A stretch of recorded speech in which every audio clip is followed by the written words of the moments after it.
केंद्रीय रक्षा मंत्री राजनाथ सिंह आज उदयपुर से हेलीकॉप्टर में रवाना होकर नाथद्वारा स्थित मिराज हेलीपैड पहुंचे, जहां मिराज समूह के सीएमडी मदन पालीवाल, भाजपा जिला अध्यक्ष मान सिंह बारठ, नाथद्वारा भाजपा प्रत्याशी विश्वराज सिंह सहित भाजपा पदाधिकारियों ने स्वागत किया। जो जाए वहीं रहें। ठीक ठीक।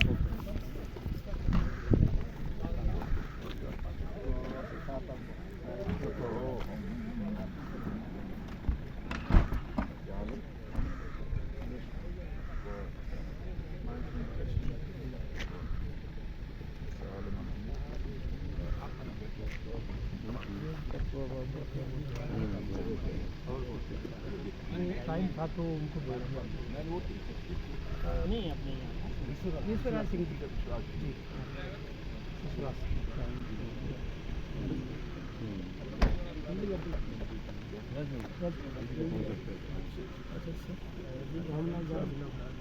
केंद्रीय रक्षा मंत्री राजनाथ सिंह स्वागत के पश्चात सीधे राजसमंद पहुंचे, जहां राजसमंद भाजपा प्रत्याशी दीप्ति किरण माहेश्वरी की नामांकन सभा को संबोधित किया। जिंदाबाद, नरेंद्र मोदी जिंदाबाद, नरेंद्र मोदी राजसमंद की इस जनता का मैं स्वागत करना चाहूंगा।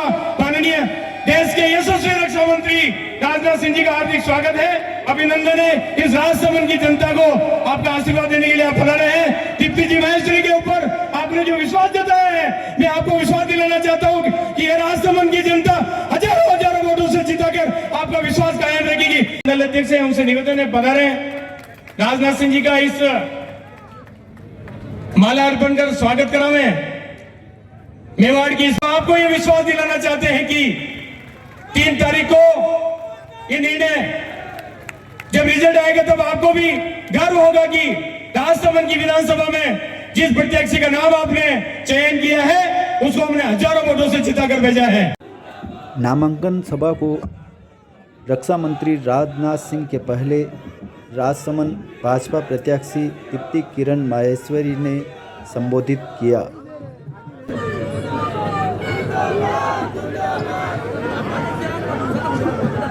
तो सबसे पहले तो मेरी पूरी राजसमंद की जनता के लिए, यहाँ पे पधारे हुए मेरे पूरे परिवार के लिए एक बार जोर से जयकारा लगाएंगे। बोलो चार भुजा नाथ की, द्वारिकाधीश की। मंच पे विराजमान हमारे देश के रक्षा मंत्री बड़े ही सरल और सहज व्यवहार के धनी, भारत को सुरक्षा में आत्मनिर्भर बनाने के शिल्पकार परम आदरणीय राजनाथ सिंह जी का मैं शक्ति और भक्ति की पावन धरा, विश्व की मार्बल मंडी में प्रभु श्री द्वारकाधीश के पवित्र धाम राजसमंद में हार्दिक अभिनंदन एवं स्वागत करती हूँ। राजनाथ सिंह जी चुनाव में विजय का आशीर्वाद देने के लिए पधारे हैं।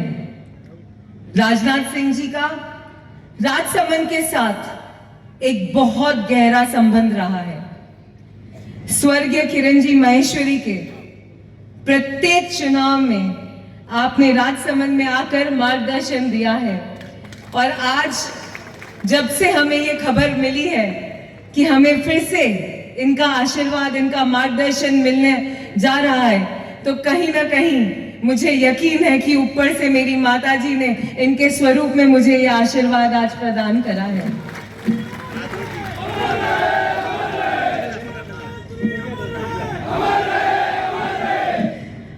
आज जब हम बात करते हैं महिला सशक्तिकरण के लिए, देश को आगे बढ़ाने में, महिलाओं की भूमिका को आगे बढ़ाने में, लोकसभा और विधानसभा में महिलाओं को नई शक्ति देने के लिए महिला आरक्षण करने वाला विश्व का पहला देश हमारा भारत देश बन गया है।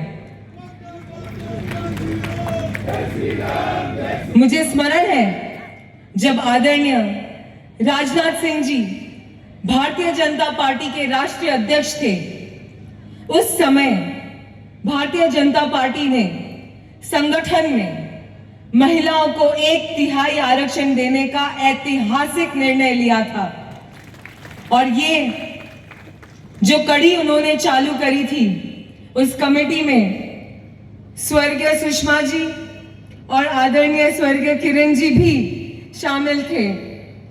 और आज जब हम यहाँ पर पूरी मातृशक्ति यहाँ पर आदरणीय राजनाथ सिंह जी को, हमारे प्रधानमंत्री, देश के गौरव आदरणीय मोदी जी को धन्यवाद देने के लिए आई है, तो उनके मन में ये बात जरूर आ रही है कि ये शुरुआत आप ही ने करी थी और हम सब आपको बहुत बहुत धन्यवाद देते हैं।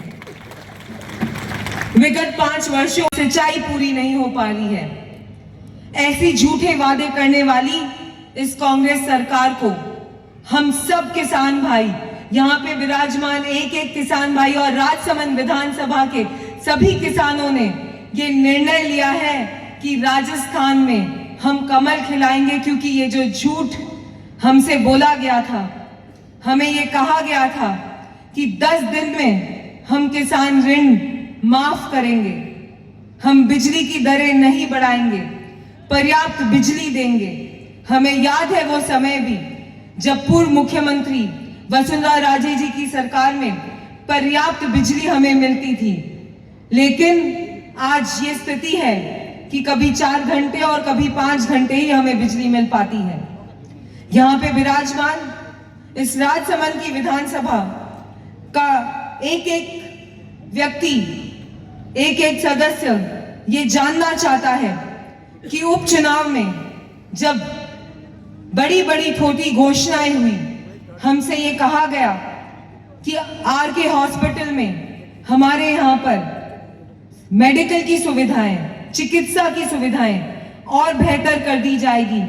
तो हम सब ये जानते हैं कि सुविधाओं को किस तरीके से इन्होंने हमें सिर्फ और सिर्फ छला है और झूठी झूठी बातें कही है। होता है जब ये सुनने में आता है, जब मुझे मेरी विधानसभा के, मेरे परिवार के सदस्य इन बातों के लिए फोन करते हैं कि हमारे को हमारे त्योहार मनाने के लिए परमिशन नहीं दी जाती है, हमारे को हमारी हनुमान जयंती हो, चाहे नवरात्रि हो, कोई भी जुलूस निकालने के लिए छोटी छोटी समस्याओं का सामना करना पड़ता है। ऐसी सरकार का अंत तो आना तय है ही, और क्यों नहीं हो। जिस सरकार ने हमारे राम भगवान के अस्तित्व को मानने से इनकार कर दिया था, वो सरकार तो अब जाने की तैयारी में है।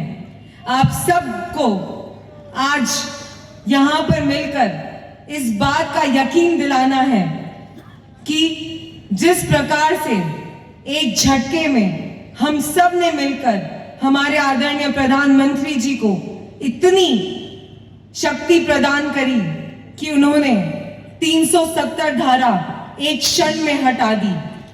उन्होंने हमारे राम मंदिर को एक पल में उसको ना ही सिर्फ आज स्थापित करने जा रहे हैं, लेकिन 22 जनवरी 2024 को राजसमंद की जनता भी वो पल जरूर देखेगी एक साथ मिलकर कि हमारा राम मंदिर अयोध्या में किस तरीके से स्थापित होने जा रहा है।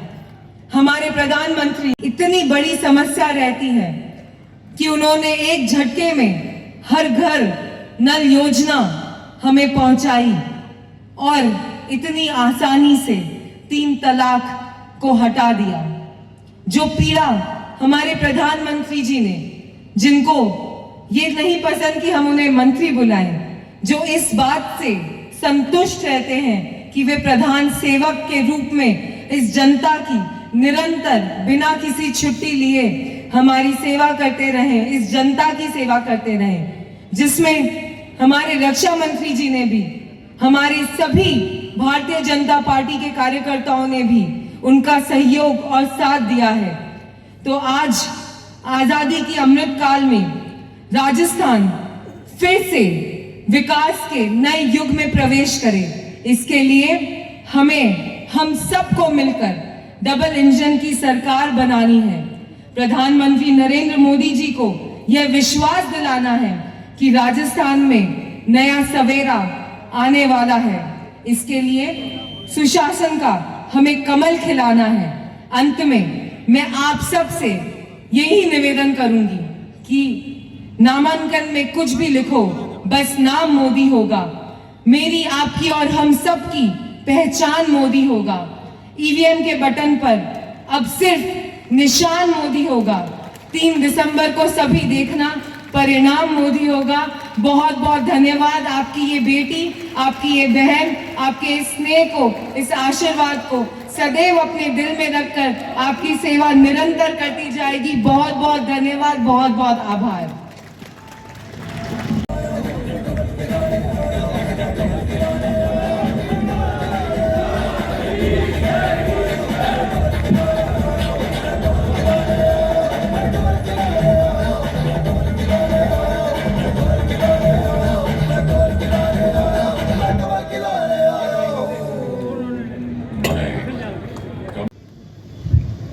लंबे समय के बाद राजसमंद में किसी सार्वजनिक सभा को संबोधित करने के लिए आप सबके सामने खड़ा हुआ। यहां तक मुझे याद है, इसके पहले भी 2 बार राजसमंद की सार्वजनिक सभाओं को मैं संबोधित कर चुका हूं, जब श्रीमती किरण माहेश्वरी जी चुनाव लड़ रही थी। यह विडंबना है कि आज तीसरी बार जब मैं सार्वजनिक सभा को संबोधित करने के लिए आप सबके सामने खड़ा हुआ हूं, तो हमारे बीच नहीं है। लेकिन आज उन्हीं की बेटी, इसको पहली बार बोलते हुए मैंने सुना है।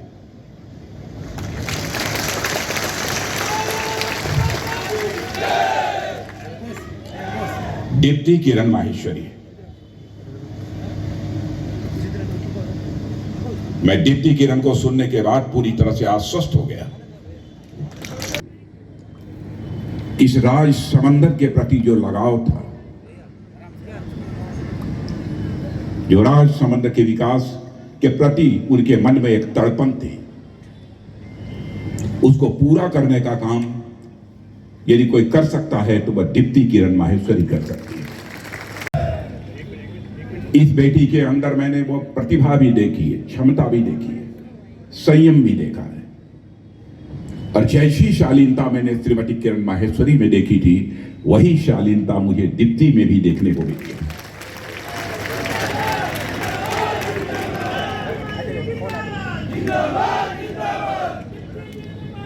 बहनों भाइयों, जहां तक मेवाड़ का प्रश्न है, मेवाड़ की धरती है तो वीरों की धरती है और वीरांगनाओं की यह धरती है। और ये मेरा सौभाग्य रहा है कि मेवाड़ की धरती पर बराबर मुझे आने का अवसर मिला है। हमसे कोई यह पूछता है कि राजस्थान की पहचान क्या है, तो मैं कहता हूं इस राजस्थान की पहचान है, राजस्थान को यदि किसी को पहचानना है तो राणा की शक्ति से पहचान सकता है, मीरा की भक्ति से पहचान सकता है,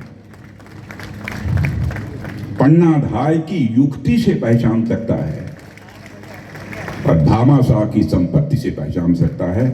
यह राजस्थान की धरती कैसी है। भारत की राजनीति में नेताओं की कथनी और करनी में अंतर होने के कारण ही भारत की राजनीति और भारत के नेताओं पर से जनता का विश्वास धीरे धीरे समाप्त होता चला गया, और विश्वास का संकट भारत की राजनीति में गहरा किया है इस कांग्रेस पार्टी ने। भारत की राजनीति में पैदा हुए इस विश्वास के संकट को चुनौती के रूप में किसी शख्स ने स्वीकार किया है। उस शख्स का नाम है नरेंद्र मोदी। उस पार्टी का नाम है भारतीय जनता पार्टी। और मैं जिस समय 2014 का चुनाव चल रहा था, मैं ही पार्टी का राष्ट्रीय अध्यक्ष था। प्राय हम मोदी जी बैठकर ही सारे फैसले उस समय करते थे, क्योंकि वह प्रधानमंत्री के उम्मीदवार थे और मैं पार्टी का राष्ट्रीय अध्यक्ष था। घोषणा पत्र बनने लगा तो मोदी जी ने भी कहा कि अध्यक्ष जी, हम लोगों को पूरी सावधानी इस बात की बरतनी है कि अपने चुनावी घोषणा पत्र में हम जो कहें वह करें, हमारे कहने और करने में कोई अंतर नहीं होना चाहिए। चाहता हूं भारतीय जनता पार्टी इस हिंदुस्तान की कैसे सबसे विश्वसनीय पार्टी है। 1951 में जब भारतीय जनसंघ के रूप में हमारी स्थापना हुई, तब से उठाकर आज तक देख लीजिए, बार बार हम लोग कहते थे जिस दिन हमको भारत की संसद में पूरा बहुमत मिल जाएगा तो धारा 370 जिसके तहत जम्मू कश्मीर को विशेषाधिकार प्राप्त है, हम उसे चुटकी बजाकर समाप्त करेंगे और जम्मू और कश्मीर का भी वही दर्जा होगा जो हिंदुस्तान के अन्य राज्यों का दर्जा होगा। हम लोगों ने कहा था 1984 में हमारी सरकार बनेगी तो अयोध्या की धरती पर भव्य राम का मंदिर बनकर रहेगा।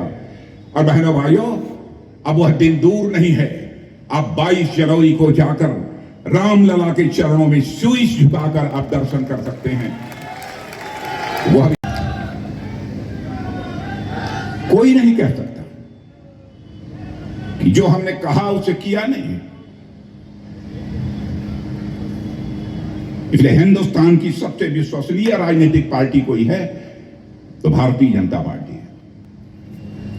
गहलोत साहब, मैं व्यक्तिगत कोई गहलोत साहब पर आरोप नहीं लगाना चाहता।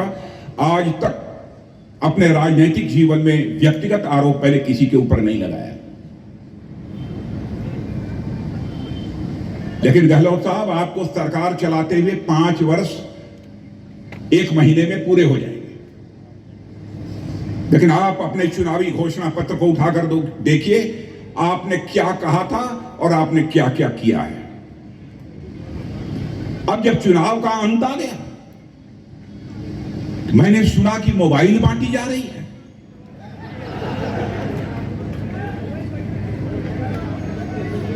गैस सिलेंडर पर कनेक्शन, वो कंसेशन दिया जा रहा है, सस्ते दर पर खाना दिया जा रहा है। मैं राजस्थान के बहनों भाइयों से सार्वजनिक सभा के माध्यम से कहना चाहता हूं, बहनों भाइयों, सब कुछ हो सकता है, लेकिन हमारी राजस्थान की बहादुर जनता की ईमान नीयत को कोई मां का लाल खरीद नहीं सकता है। गहलोत साहब, मैं बतलाना चाहता हूं, चंद चांदी के सिक्कों के आधार पर बख्शीश देकर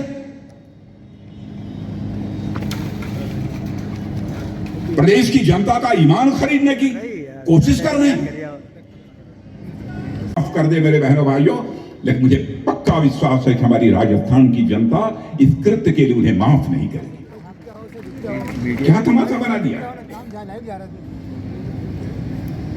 राजस्थान की जनता को खरीदने की कोशिश की जा रही है। मान, सम्मान, स्वाभिमान मनुष्य के हृदय की सबसे बलवती भावना होती है। मनुष्य जीवन में सब कुछ स्वीकार कर सकता है, लेकिन अपने मान, सम्मान, स्वाभिमान पर चोट किसी भी सूरत में वह बर्दाश्त नहीं कर सकता है। मेरे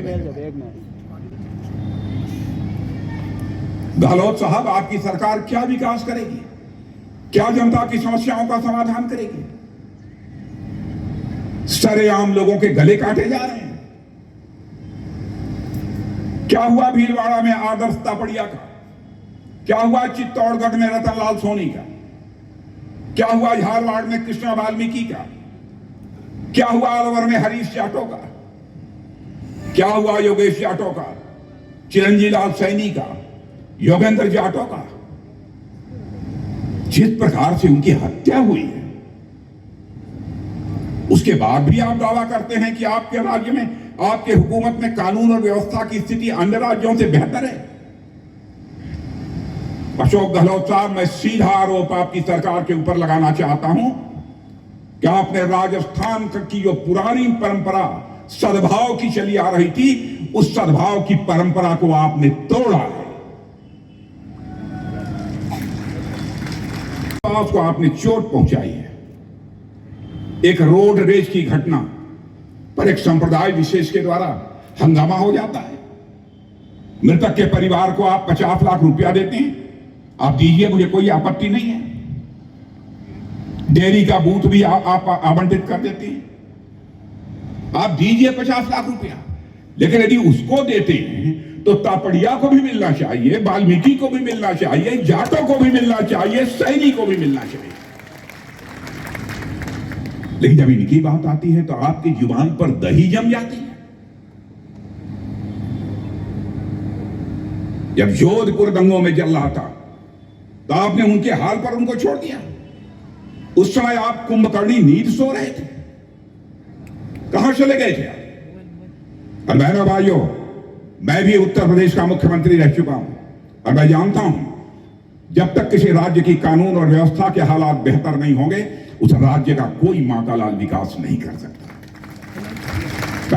गहलोत साहब और आपके नेताओं को भी कहना चाहता हूं, सोनिया जी, राहुल जी, आपको भी कहना चाहता हूं, राजनीति केवल सरकार बनाने के लिए नहीं की जानी चाहिए, राजनीति समाज बनाने के लिए की जानी चाहिए, देश बनाने के लिए की जानी चाहिए।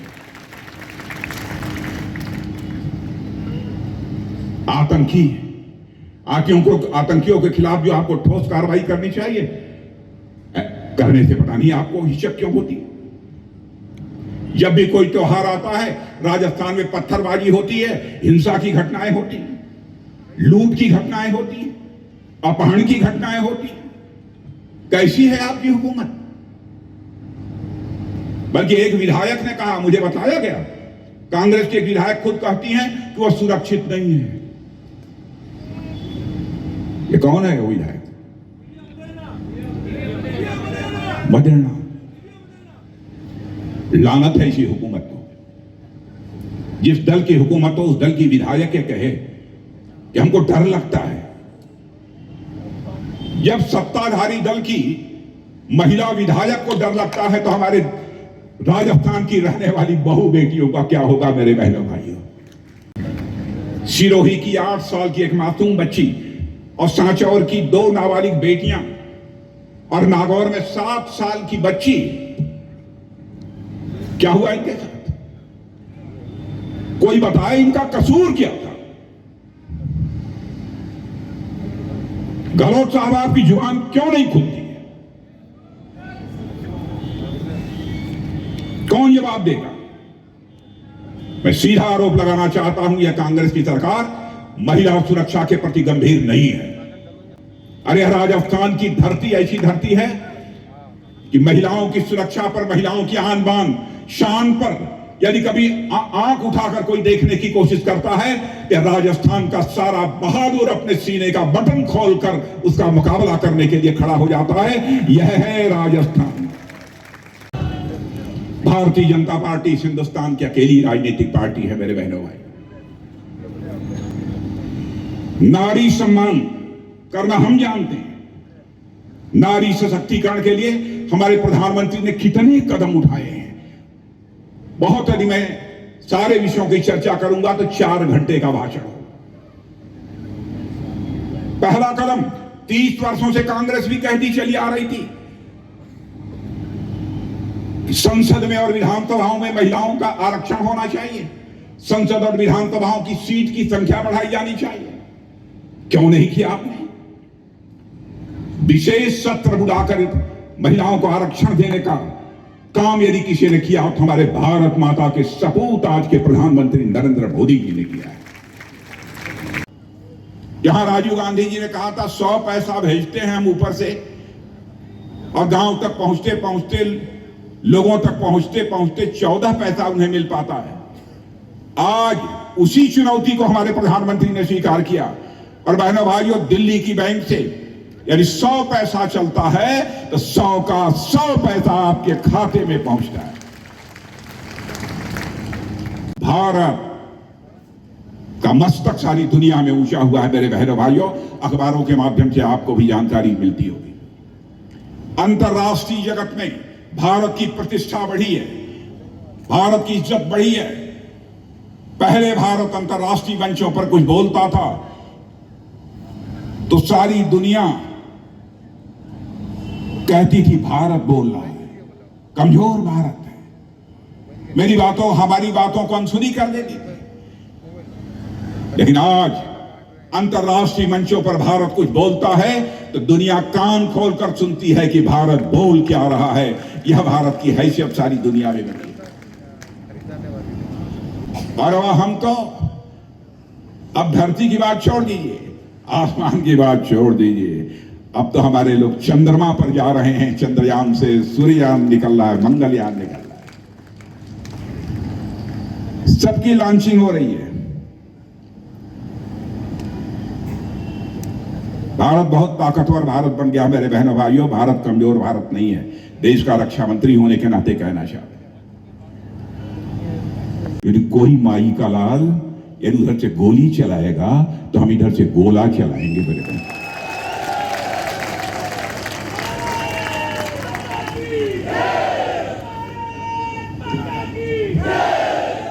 उरी पुलवामा में आपने देखा था, उरी पुलवामा में आपने देखा था क्या किया था इन लोगों ने। उसके बाद हमारे प्रधानमंत्री जी ने हम एक दो लोगों की बैठक बुलाई, एक आध दो और अफसर थे, 10 मिनट के अंदर फैसला कर लिया। उसके बाद हमारे बहादुर सेना के जवानों ने सीमा के पार जाकर आतंकवादियों का सफाया करने में कामयाबी हासिल की। हमने सारी दुनिया को संदेश दे दिया, भारत को छेड़ना नहीं, भारत को छेड़ोगे तो हम तुम्हें छोड़ेंगे नहीं।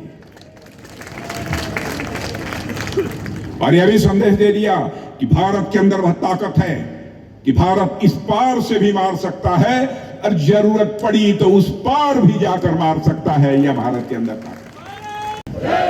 और बहनों भाइयों, पहले ऐसा होता था, ये टैंक देखा होगा, तोप देखी होगी, मिसाइल देखी होगी, यह सब सारी चीजें विदेशों में बनती थी, हम वहां से इंपोर्ट करते थे, आयात करते थे। और 2014 तक हम ज्यादा से ज्यादा 1100 करोड़ का एक्सपोर्ट करते थे। आज रक्षा मंत्री के रूप में बतला रहा हूं मेरे बहनों भाइयों, आज हम 20,000 करोड़ रुपए से ज्यादा का निर्यात कर रहे हैं, एक्सपोर्ट कर रहे हैं।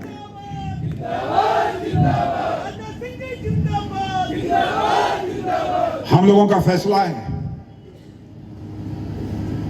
क्या टैंक, प्लेटफॉर्म, तरह तरह के प्लेटफॉर्म्स, मिसाइल्स, हवाई जहाज, हम कुछ ही वर्षों के अंदर ऐसे हालात पैदा करेंगे कि भारत की धरती पर बनेंगे और भारतवासियों के हाथों से बनेंगे। हम इस दृष्टि से पूरी तरह से हम आत्मनिर्भर बनना चाहते हैं।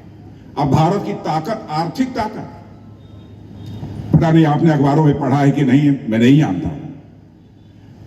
2014 में जब हम लोग की सरकार बनी थी तो दुनिया के 10 टॉप के ऊपर के जो 10-11 देश माने जाते हैं, हमारा भारत जो है वो 11वें नंबर पर था। 8 वर्षों के अंदर वह करिश्मा कर दिया हमारे प्रधानमंत्री ने, उनकी सरकार ने, कि बहनों भाइयों 11वें स्थान से लेकर यह भारत अर्थव्यवस्था के आकार, इकोनॉमी की साइज के मामले में 11वें स्थान से जंप लेकर आज 5वें स्थान पर आ गया है।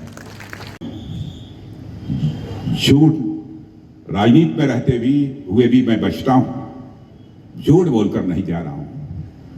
केवल मैं नहीं कह रहा हूं, दुनिया की मानी जानी फाइनेंशियल फर्म्स भी कह रही हैं। मॉर्गन स्टैनले ने भी कहा है कि भारत जितनी तेजी के साथ आगे बढ़ रहा है, वह दिन दूर नहीं है कि भारत दुनिया की टॉप 3 कंट्रीज में आकर खड़ा हो जाएगा। दुनिया के 3 देशों की श्रेणी में आकर भारत खड़ा हो जाएगा। चल रहा है। और राजनीतिक दृष्टि से राजस्थान समेत 5 विधानसभाओं के चुनाव भी एक बड़े क्रिकेट टूर्नामेंट से मेरे बहनों भाइयों कम नहीं है। कांग्रेस की हालत भी राजस्थान में पाकिस्तानी टीम जैसी हो गई, क्योंकि चुनाव शुरू होते ही कांग्रेस टूर्नामेंट से बाहर होती हुई दिखाई दे रही है। मैं गलत तो नहीं बोल रहा हूं, राजस्थान में सही है ना? जबकि भारतीय जनता पार्टी भारतीय क्रिकेट टीम की तर्ज पर चैंपियन की तरह आगे बढ़ रही है। मुझे पक्का विश्वास है कि आप सबका आशीर्वाद प्राप्त होगा, आपको सबका समर्थन प्राप्त होगा। पक्का? प्राण जाई पर बचन न जाए।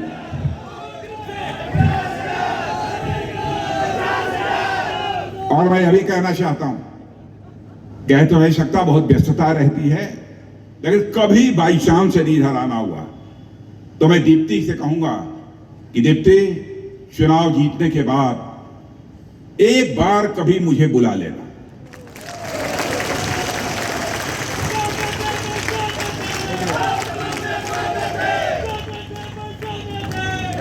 और यदि मैं आप सबके बीच आना चाहूंगा बहनों भाइयों, तो फूलों की हार पहनकर अपना स्वागत कराने के लिए नहीं आना चाहूंगा, बल्कि एक बार शीश झुकाकर आप सभी के प्रति आभार व्यक्त करने के लिए आना चाहूंगा। आप सबको बहुत बहुत धन्यवाद, बहुत बहुत धन्यवाद। बहुत बहुत आभार आदरणीय रक्षा मंत्री जी का।